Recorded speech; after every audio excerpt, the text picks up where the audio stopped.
Guys, I hope you're good and kicking. So, my friend asked me yesterday why I've lost interest in MBTI and why have I moved on from the whole idea. I'm not doing it anymore.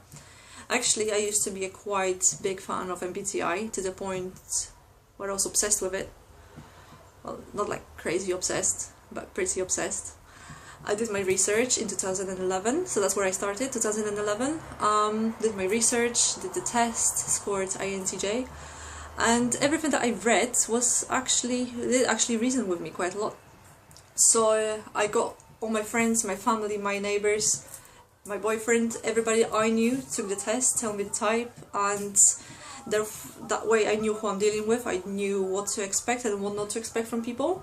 So that kind of helped with communication, with understanding, with tolerance, maybe, a little bit, just a bit. And did help with initial stages of my self-development. So as much as I got to know functions and learn about functions, it did help me understand where my shortcomings are. It did help me understand my strengths and the area of improvement as well. So I'm not saying it's all bad, I'm saying that it did really help me at the very beginning of my learning and interest in psychology. However, the more psychologists and the more psychotherapists, psychoanalysts I met on my way, the more I've noticed that MBTI doesn't really have any scientific background. So it's not really supported by any particular research or any science. Psychologists or psychotherapists don't really use it. It's not. Corporations use it.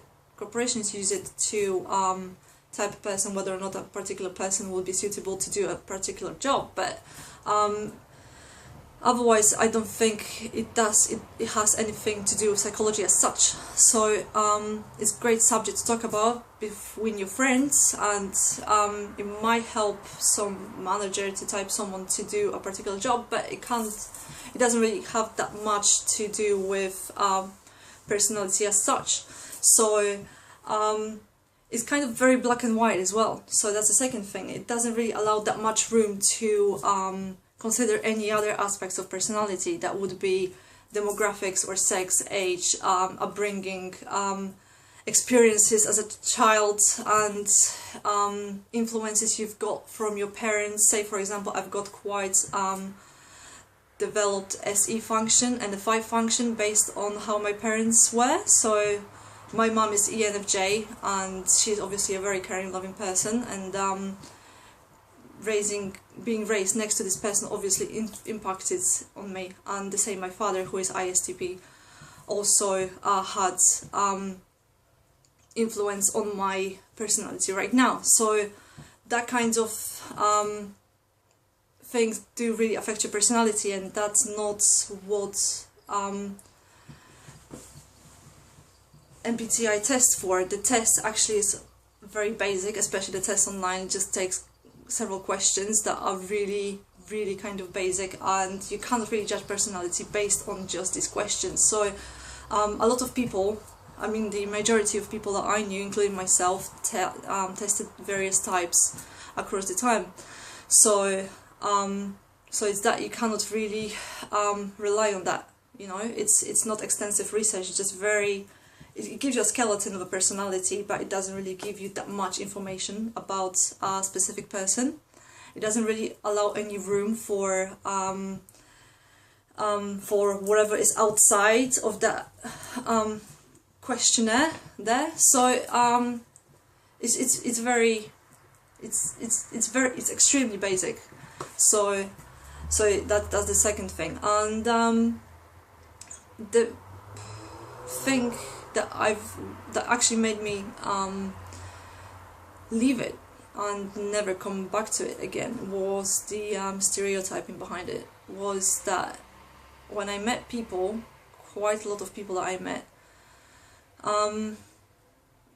told me that I cannot be INTJ or INTJ in that sense because I'm watching football, because I do dance, because I'm supporting Dallas Cowboys. I cannot be INTJ because of that. I have to be a feeler, or I have to be an S type, and just you know, it's tiring.